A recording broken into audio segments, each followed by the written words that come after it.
breaking down Red Raider baseball like only we can. This is the Talkin' Baseball Podcast from Double T 97.3 and DoubleTSportsNetwork.com.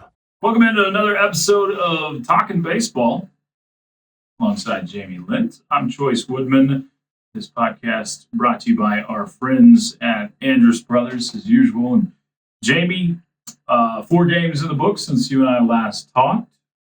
We're recording this a day later than we normally do because we had a rare Monday midweek. We were supposed to have a Tuesday midweek as well, but that got canceled due to potential weather. Maybe coaches not want to play 5 games in 1 week. Who knows? You never know what happens in college baseball. But the Red Raiders go 2-2 over that stretch, lose 2 of 3 at Arizona State. Another weekend where you feel like you had a chance to win a series, but come up short, and then win one against Abilene Christian.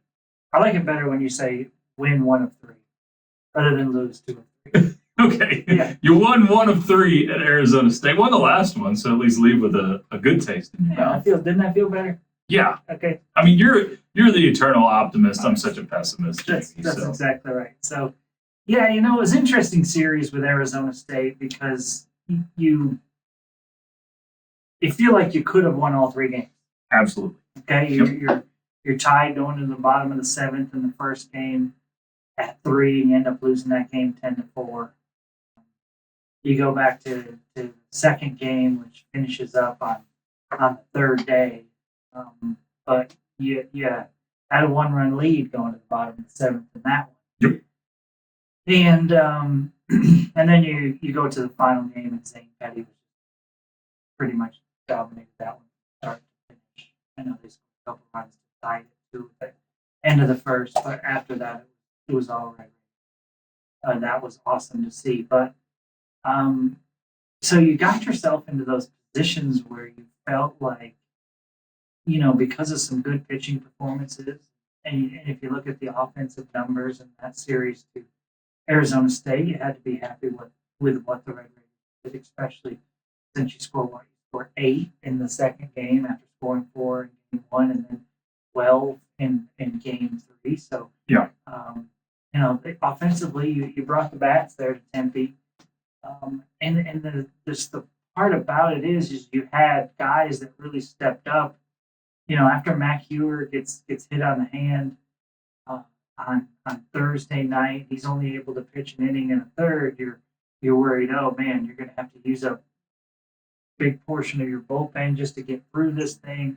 You're already down 3-0, and Trenton Parrish comes in and gives you just a terrific outing that helps you not just have a chance in that game, but because he's saving guys and going 5 strong innings, is helping you in game 2 and game 3 as well. So it was a really good performance from Trenton. Absolutely. And unfortunately, that's kind of what we've seen a lot from Trenton this year, as far as we've seen good stuff, and he ultimately ended up giving up 1 run in that 5 innings, and that was after leaving a base runner on first with 1 out, and an inherited runner came in to score. Right. And so he threw really well in that game, but we've seen Trenton be good for 3 or 4 innings, and then it, kind of implode, and it's cost him and the Red Raiders. Well, he didn't have that, and so it was great to see. Trenton did a terrific job in that first game, and you had a chance in that game, and it just ultimately didn't get it done. And then you go back to the next day, and Tyler Boudreau gave you a chance. I'm not saying he's lights out, but got through 5 innings, and sure. After giving up 4 spot in the second, settled in, gave up just 1 more run after that. Yep. By the time he leaves the game, it's tied, and he gave you a chance, and so you were pleased to see that. And again, just not able to finish that thing out on. And ultimately ended up being Saturday, yeah. But it was game 2, and then obviously St. Petty's performance was fantastic in game 3. So you saw some really good pitching performances that when you're talking about, and it's odd because Trenton almost has to be considered a starter for that first game because Hewer feels like it. Yeah, sure. because Hewer left with an injury. So what I'm saying is all 3 quote unquote starters gave you a chance. Zane gave you an awesome chance. He won it for you. Yeah. But the other 2 guys gave you a chance, and we always haven't been able to say that this season. and you saw how you looked like a much better baseball team when that's the case. So it was 3 entertaining games. I think Arizona State's a really good team, especially their offense. So I feel like you showed good signs there, and then you kind of finish it up the weekend with having some guys really bust out who had been struggling, and Peyton Schultz and Davis Rivers. Yep. And Rivers really busted out, and then Schultz, who had 3 hits all weekend long, or all season long, excuse me, ends up with 4 hits, 4 for 5 in the final game of that series. And you're asking yourself, okay, well, is he going to about to get started now? And you saw against Abilene Christian on Monday night, he gets hits in his first 3 at bats. So ultimately, got a hit in 7 straight at bats. That was after going 3 for 32 to start the season. So Crazy. That's crazy. But anyway, you start to feel like maybe some guys are starting to play a little better. You're clicking a little bit more. You're getting more production. I don't think you can say enough about Kyler Thompson's return, how much that's helped the team.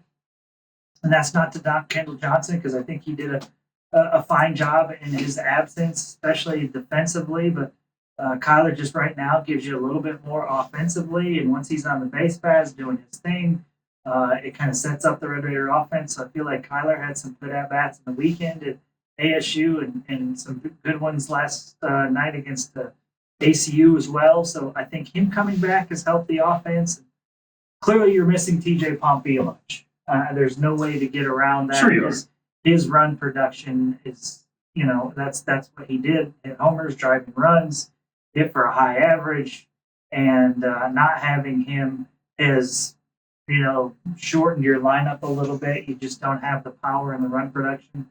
But it feels like those other guys are settling in. Antonelli Salvatore now has kind of grabbed that DH spot, and he's come through with some good hits, some big hits for you, and some key spots. So that's fun to see. And now that Rivers has it going, I think we'll see him more against right-handed pitching. And then, just feels like Peyton Schultz playing with a lot of confidence right now. So if that continues, feels like you have a lot more depth in that lineup, even without Pompey.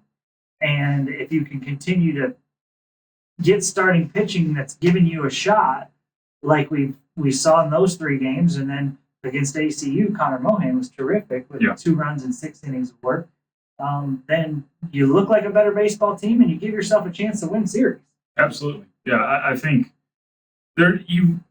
we've seen good all season long, Jamie. We've seen good moments, good stretches out of this team. It just feels like the bad has overtaken at times, where you see 6, 7 good innings in a game from Texas Tech, but you have those implosion innings that really cost you games. Sometimes 8 good innings and just 1 bad one, and it cost you. And I think we continue to see that. And maybe you get good moments that finally string together for Texas Tech. But again, you go to Arizona State and you have plenty of opportunity to win this series, but you're unable to get it done in games 1 and 2. Now, like you've pointed out plenty of times, this isn't a team that's giving up. It's not a team that is throwing in the towel on the season, because it's easy to lose the first 2 and be like, okay, well, we're on the road. We're going to go get swept. But you fight back and have a really good game on Saturday. The score a lot different than what the game actually was, because you take a 12-3 lead into the 9th, but win it 12-8. It's just one of these teams that still hasn't found it click, or hasn't been able to click and get it to click consistently. And that's the key word, consistent. Yeah, the consistency with this team has been. Yeah, because of what you said earlier, there's been plenty of good, but just not consistently enough. Depending on which game it is, games where it's the defense that fails you, the pitching that fails you, or the offense. And we talked about it. Sometimes it's easier to palate, easier to take if it was just a bad baseball team. Easier to, if you hadn't seen the good, if you're just like, okay, this isn't our year, but since you've seen the flashes of good, since you've seen the ability there, I guess the potential there, it makes you probably more frustrated as a fan. Like, man, why can't you just get it together? Can't you put it together to be a consistent team? But that's where you're at. Because, again, ACU, you looked really good that night. Connor Mohan on Monday night has his best outing as a Red Raider. 6 strong innings, two runs allowed, 4 hits. He gives you exactly what you've been looking for from him in all the starts that you've gotten from him, and he finally puts it together on a night against ACU. And Perko looked really good closing things out. Yes, Perko was good too. So you have those moments. You know the ability's there, and it's probably, we as fans are frustrated. It's probably, multiply that times 10 for coaches that see it in practice and that have seen it, Sure. know the potential's there, but then you put them out there and you haven't had the execution. But a 2-2 week there.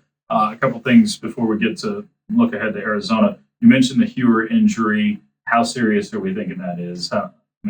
What do you think there? All I can tell you is that on Saturday before the last game, he was out throwing, playing catch, and throwing hard. So it looks like he should be good to go on Friday against Arizona. That's the hope for sure. Yeah. And then Page and Schultz getting hot. That's definitely a good sign to see, because that's another one of those, the potential thing. It's there because you see the numbers at Cal. You see what he did last year. He was just in a funk that was so hard to break out of. And part of that was not getting the opportunities, because coaches, you at some point, you have to pull him out of the lineup. He's getting another fresh chance and finally seems to have found that rhythm. Yeah, and have found the confidence again. Yeah. But again, we've talked about this a little bit. This is a guy that 320 last year in the Pac-12 with 10 homers and almost 60 RBI. He can play. Yes. It's just a matter of him getting going. Coach Tadlock had given him a few opportunities where he would have had multiple games in a row that he would start, and it just wasn't coming for him. But really he swung well this weekend and hitting the ball hard, pulling balls, and that's good to see at times as well. Hit a home run his first as a Red Raider. That was nice to see. Yep. So hopefully that continues, because you just need that extra bat in the lineup that's producing runs without TJ Pompey in there. It's sure. And the third base spot, the DH spot, and the catcher spot have been areas where you haven't gotten a ton of offense this year. And what we're starting to see is Schultz grab that third base spot and swing the bat well. Davis Rivers giving you a little more pop there from hitting from the left side of the plate from the catcher position. And then Salvateri's playing in that DH spot. And again, he's not your prototypical DH who's, a big guy who can't run. And that's why he's DHing, because he, can't move his big butt around at third base or something. No, this is it's because he can hit. He can hit, yeah. And so it's good to see getting contribution from those spots in the lineup. No question. Coming up next, we will take a look at Arizona and the Wildcats. They've had a bit of an up and down season. Overall, a really good baseball team, but they've had some ups and downs. And a question from the audience about Jamie's favorite and least favorite ballparks. So we'll pop that one on. But first, a word from our friends at Andrews Brothers. When you want the brand in West Texas roofing, there's only one company to call, Andrus Brothers Roofing. Like our Red Raiders, Andrus Brothers knows that to win, you have to be better than your competition and you have to dominate in all phases. With over 40 years experience, Andrus Brothers has mastered these concepts. So when the high winds and debris damage your roof, there's only one company to call, Andrus Brothers Roofing. Accept no substitutes. Stick with the starters on the ABR winning team. Andrus Brothers Roofing, we nail it every time.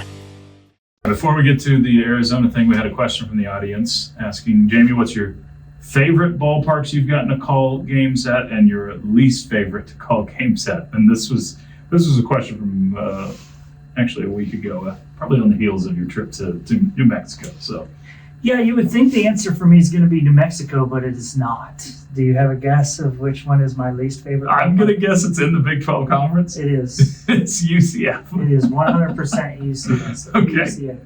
UCF was their press box or their radio booth was, I guess, built for one person, because really even one person doesn't have a good view. But it's wide enough for two people, and so Mr. Haxon sits to my right, and he can see pretty much the entire field. And where I sit to his left, there right in front of me is squarely a massive beam. and not like outside of the booth holding up the stand, like in the booth. There's a massive beat. So basically, I can see if you took a line from third base to center field, I can see to the left of that. Okay. Okay. And if you took a line and went from home plate to about where the first baseman stands, Yeah. and spread that straight to the outfield, I can see that. So down the right field line. I could not see anything else in the middle of the field. So the solution is you have to sit in Hax's lap for 3 I games. cannot see shortstop, center field, second base, the second baseman, That's crazy. right center field. We're in the Big 12, UCF. Yes, and so they do have a monitor in there. So basically, I just push my chair back and I just watch TV there at UCF and call the game. I don't get to watch the I don't get to watch the action on the field. Wow. Okay, Yeah. so there's the least favorite. Yeah. Favorite couple ballparks that you get to call out or have gotten to. Obviously, TD Ameritrade in Omaha. Well, there's the free space. Okay, that's the one that's Obviously. my favorite. There's a lot in the Big 12 I like. I really like the setup at Arizona State. That one's super nice. I think Baylor's is a really good setup in the conference. That one I always enjoy. Kansas State. I probably enjoyed theirs the most because theirs has free Mountain Dew in the press box. There it is. Okay, so K-State's is Forget the view. Just give me Mountain Dew. Yeah, Houston's is really good. I'm not super picky about that stuff. I just don't like a beam in my way. And don't like a beam. Yeah. That's fair. Yeah, Yeah. Preferably not to get rained on too much. And preferably not, and have a have some angry sort of mother cover. yelling at me. That's also Yeah. not one of my favorite things. What's favorite outside of the Big 12 that you've been to? You've been to a lot. Arkansas and North Carolina. You've been to a lot of ballparks. Yeah, not Miami. Florida's was really nice. Probably Florida. Florida? Okay. Yeah, Florida. On the that would be- swamp? yeah, that would be high on my list. Okay. Good question. If y'all got questions, you can always drop them in the comments on our YouTube page. Email them to us, whatever. Jamie or I can answer those in any Talkin' Baseball episode. As far as Arizona goes, this is a team that's been interesting. If you've followed their season, they've had some serious swings. They started the season off with a bad showing at the Shriners in Arlington. Did not look good there at all. And then went on a long winning streak where they beat teams like A&M, Mississippi State. They went through. They're the only team that's beat West Virginia in a series this year. Then they turned around and lost a couple to Baylor in a weekend. So overall, this is a really good baseball team, but one that's kind of hard to figure out if they're going to have their best on a particular weekend. Yeah, it's one of the teams. I'd say the same thing about Arizona State, who you just played with. I feel like it's underachieved a little bit. I feel like I thought they were going to be a little bit better. They're 12-6. They're just behind West Virginia, only behind West Virginia in the top of the Big 12 conference standing. They're tied with a couple other teams there with that 12-6 mark for second place.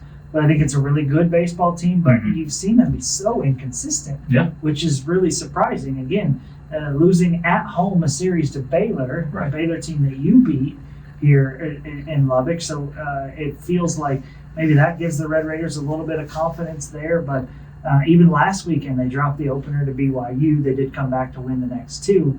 But I think it's a good baseball team, but I don't think it's an unbeatable team. Yeah, I think that's a fair way to put it. Is Arizona State, it was all about the offense. I mean, that's what really propels that team. That's what they're known for. What is it that makes Arizona such a good baseball team? I think they're a more complete baseball team. I wouldn't necessarily say they're dominant on the mound, but I think they're better on the mound than ASU, and probably not quite as good as them at the plate. Not as deep of a lineup, but I still think it's a really good lineup.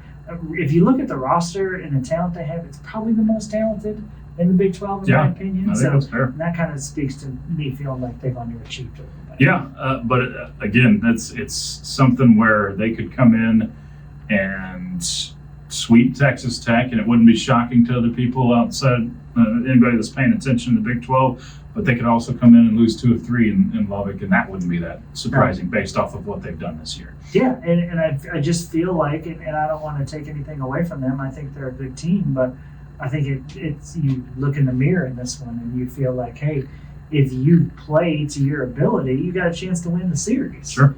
Yeah, and if you avoid those innings that we've talked about, those destruction innings where you've played good for 7 or 8 innings and you cost yourself with 1 or 2 bad ones, you can avoid that kind of stuff, then I think you got a great chance in this series. I really do think you're playing better baseball, I agree. and you just kind of got to put it all together at one time. And Arizona has a midweek. Of course, Tech played theirs on a Monday night against ACU and won that. Arizona's got a late midweek on Wednesday against UT Arlington before heading to Lubbock to take on the Red Raiders. So Well, hopefully they'll play like a 26 or 27 inning chopper. you say that they have played a 16 inning affair against West Virginia already this year. So super fun. So there's that. Maybe you can speak that into existence. Yeah, That'd be good. So Red Raiders and Arizona Wildcats, that'll come up on Friday at 6:30, game 1 of the 3-game series. You'll hear all of the games on Double T 97.3. Do watch the weather, because it happens. May have some changes to the schedule, so stay tuned to Double T 97.3. We'll keep you updated on the schedule in case there's any changes or double headers or anything that happens there. But if not, they'll be scheduled at 6:30, 2 o'clock, and 1 o'clock for the Friday, Saturday, and Sunday games. Jamie, hopefully we can talk some more wins. That would be ideal. And hopefully they keep trending in the right direction. yeah, I think that'd be nice to see for the Red Raiders. For Jamie Lent, I'm Chois Woodman. This has been Talkin' Baseball, powered by Double T 97.3. Breaking down Red Raider baseball like only we can. This is the Talkin' Baseball podcast from Double T 97.3 and DoubleTSportsNetwork.com.